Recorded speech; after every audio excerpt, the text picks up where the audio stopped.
Welcome back to our panel discussion, Navigating Cloud Contracting, Who Owns the Data, sponsored by NetApp and Lockheed Martin, here on federalnewsradio.com and Federal News Radio 1500 AM.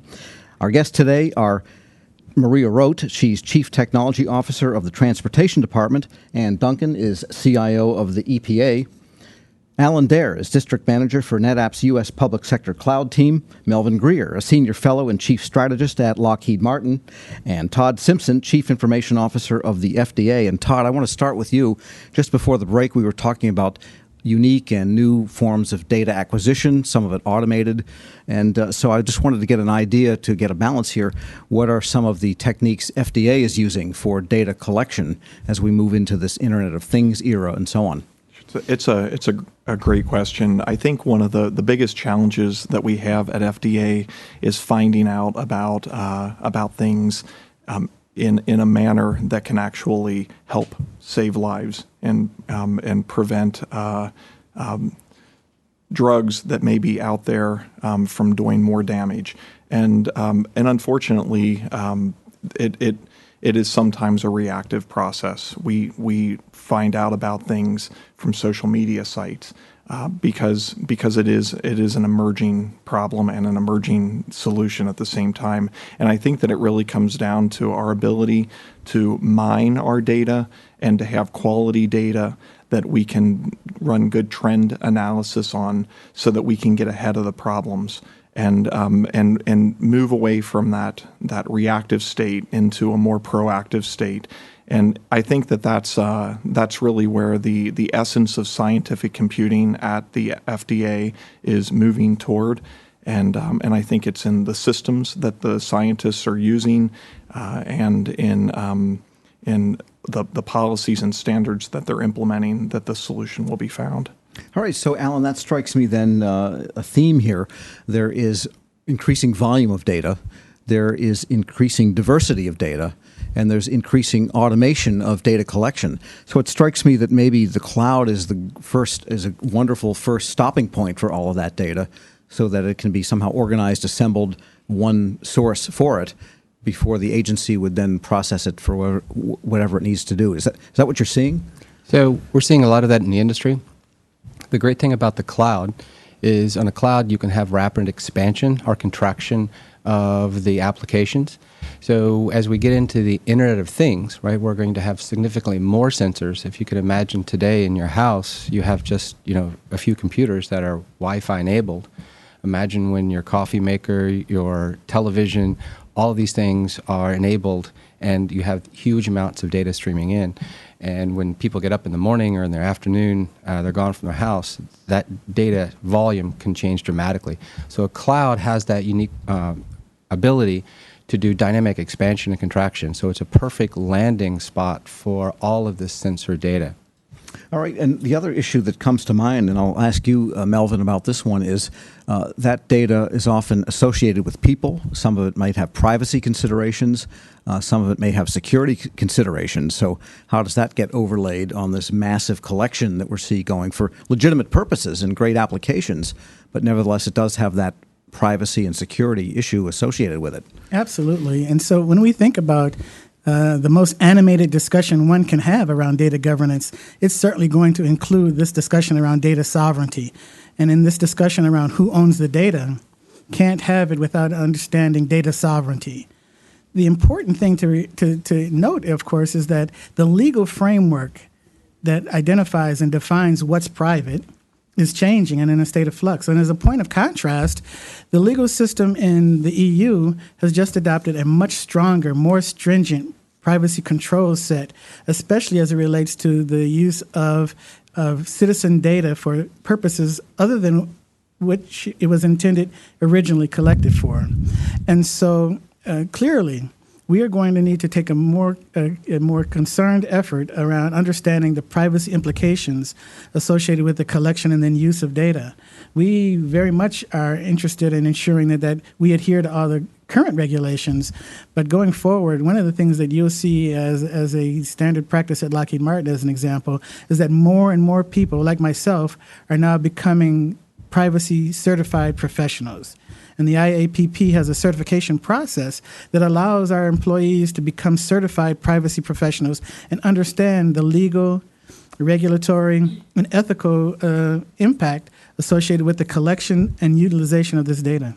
All right, and so with that concern, then comes the question of who it is within an agency that really has ownership of this, or what is the team that has ownership of this, and what is the team you assemble to come up with policies for data governance, data ownership, data use. And so why don't we go right down our agencies? I mean, how do you figure that out, and who's involved? Yeah, so at the Department of Transportation, the CIO certainly has delegated accountability for DOT's data and information management, and that's directly from the Secretary. So ultimately, it starts with the CIO at Department of Transportation, who has that accountability. But when you look at other stakeholders, certainly the Chief Data Officer for responsibility, the governance, and you have system owners who has that data. So there's a lot of stakeholders in that, but ultimate accountability really comes back to the CIO, at least in transportation. But also the program managers who definitely may not have the equipment. That would be the CIO, but they still have the data because it's their program depends on it. They have the data, so security is definitely involved, and privacy. This goes directly to what Melvin was talking about. So there's a lot of stakeholders around that data, and you really got to figure out what are the right roles and responsibilities for that data for that particular project, or as a whole for that department or a component. Mm-hmm. And how does that work in the EPA? Well, I think you're going to find that it's pretty similar in all the agencies. So the CIO has responsibility for data in general. So overall, that responsibility resides to the CIO. There's a component related to security. So the CISO has a tremendous amount of responsibility for making decisions about how secure a particular data set needs to be in consultation with the folks in the program who own that data, who collect that data, who manage the systems. And finally, our privacy officer obviously has a weighs in, and both privacy and security, again, roll right up to the CIO, but there are others in the agency who have authority and responsibility to implement those things. So our privacy folks, our security folks, and then the programs are all looking at that data together to determine how secure it should be, what the risks are, where it should be stored. And also, as you look more holistically at the environment, there are stovepipes that have grown up over the decades, air and water and so forth, but increasingly these are looked at as in a more unitary way.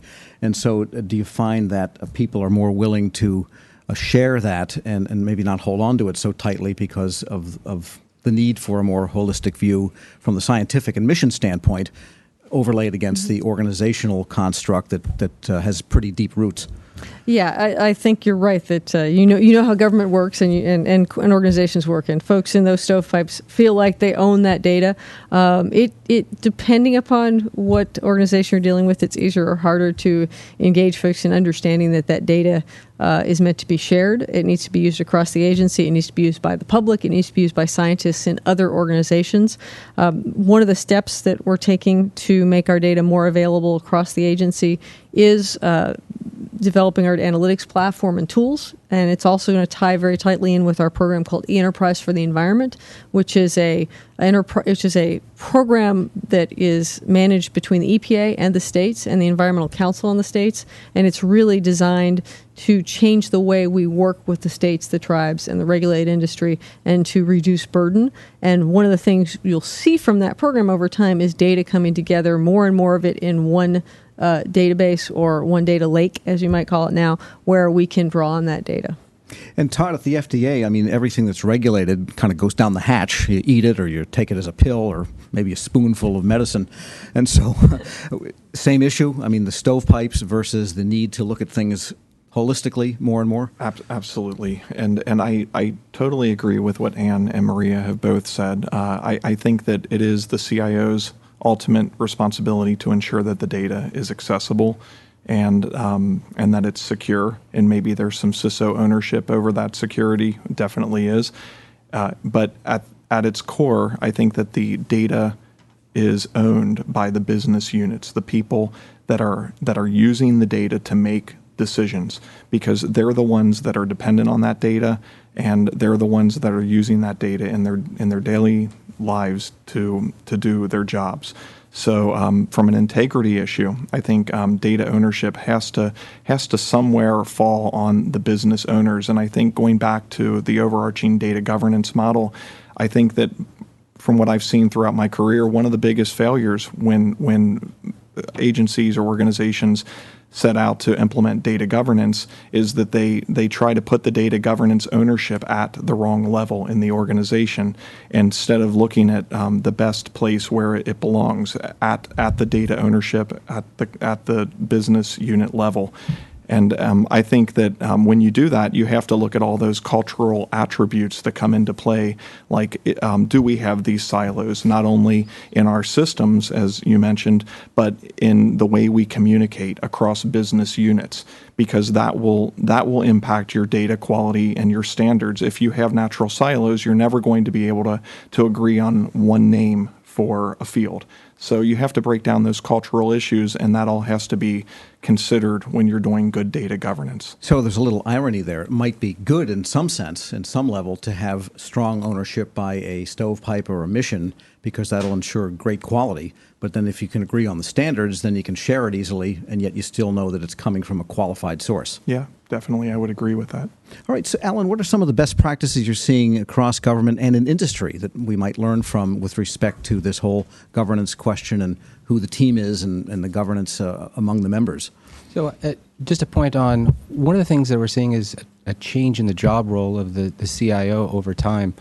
Where in the past we've seen a lot of focus on an internal organization's IT department and how that operates. But as things are changing in the cloud, it's a transition we're seeing in the market, as manufacturing did about 12 to 15 years ago for just-in-time manufacturing, where the manufacturers spent all their time trying to improve quality on their own manufacturing floor. But as we do just-in-time manufacturing, more suppliers built larger and larger components. So to increase quality, you have to follow that supply chain down.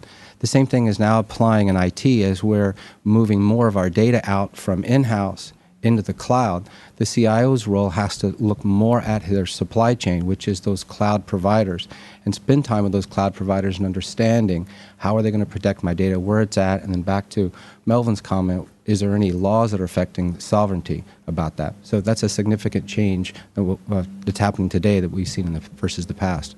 Okay. Melvin, something to add? No, I just think that we're very encouraged by the fact that more and more agencies have decided that they need a chief privacy officer. This is a very, very good thing. I also see that there's this convergence between what the CIO, the CTO, and the chief privacy officer and the records manager, who has a legal responsibility for the adjudication of government records, are doing together as a team. You know, we have this deadline of 2016 where records officers will be moving all government data from a current format into a digital format as it gets consumed across government. And so certainly these kinds of improvements are going to have a beneficial impact, both in terms of securing the data sovereignty at an individual agency level, but of course being able to now then extend that as a shareable asset across government. All right, in the time we have left, just a few minutes, I want to ask each of our government participants to give us 30, 40 seconds on what you plan to be doing in the technology and governance area for data in the next year or two. Marie, we'll start with you. So at the Department of Transportation, we do have a data policy that's out for review right now. So when you talk about the governance, we're really working to put that in place. Earlier I had mentioned we laid out a 2-year plan around data, around not just governance, but how we're engaging our stakeholders. So there's a lot of pieces and parts to that. So we do have a policy that's out there. We do have an active group across the whole department, and they have really the energy's there about needing to share data, really wanting to engage that. So as we move forward, I think with the policy in place, identifying the key stakeholders, what are the roles and responsibilities, and then just really embracing this as we move forward. We've really gotten some energy across the department in the last 6 to 8 months about really around data and the need to protect it, share it, all of those pieces. So we're moving forward. All right, and sounds like that enterprise for the environment is going to occupy a lot of mind space in the next year or so. Yes, the Enterprise for the Environment is a huge program for EPA, and that is going to drive a lot of our thoughts around data governance, around figuring out how we can share data, how we can ensure that we're collecting data appropriately from the states, and how we're publishing that data We're also going to be working hard on our data analytics program and advanced monitoring, collecting that sensor data and figuring out how to manage that data. And what about the technology infrastructure? Any big plans there? So we are moving towards a cloud broker model with our National Computing Center. So our National Computing Center right now runs all our major on-premise IT, data center, and we're moving that to a model where they become our broker for cloud services. So we're I'd say we have put our toe in the lake of the cloud, and we're now with some off-the-shelf services like Office 365, and now we're looking at doing more with that, and obviously that's going to have a huge impact on our data. All right, and Todd, you get the last word today. What's ahead as the 7-week CIO of FDA? We are definitely plotting a strategy into the cloud. We have a very active cloud presence right now. Our data governance model, as I mentioned earlier, is being fleshed out. I think that we're at the point in the definition where we're defining those roles and clearly identifying the scope of the endeavor, and we're going to marry that up with technologies that will allow us to be safe, secure, and accessible wherever that data may be. All right, a good place to stop today. I want to thank today's guests. Ann Duncan is the Chief Information Officer of the Environmental Protection Agency. Maria Rote, the Chief Technology Officer for the Department of Transportation. Todd Simpson is the CIO of the Food and Drug Administration. Melvin Greer is Senior Fellow and Chief Strategist at Lockheed Martin. And Alan Dare is the District Manager for NetApp's U.S. Public Sector Cloud Team. I'm your moderator, Tom Temin, federalnewsradio.com and Federal News Radio 1500 AM. On behalf of NetApp and Lockheed Martin, thank you for joining our discussion. We'll have the archive from this session available shortly, and a link will be sent to you to share with your colleagues. Those of you who requested a training certificate will receive an email with downloaded instructions immediately following the webinar. This concludes today's webinar. Thank you.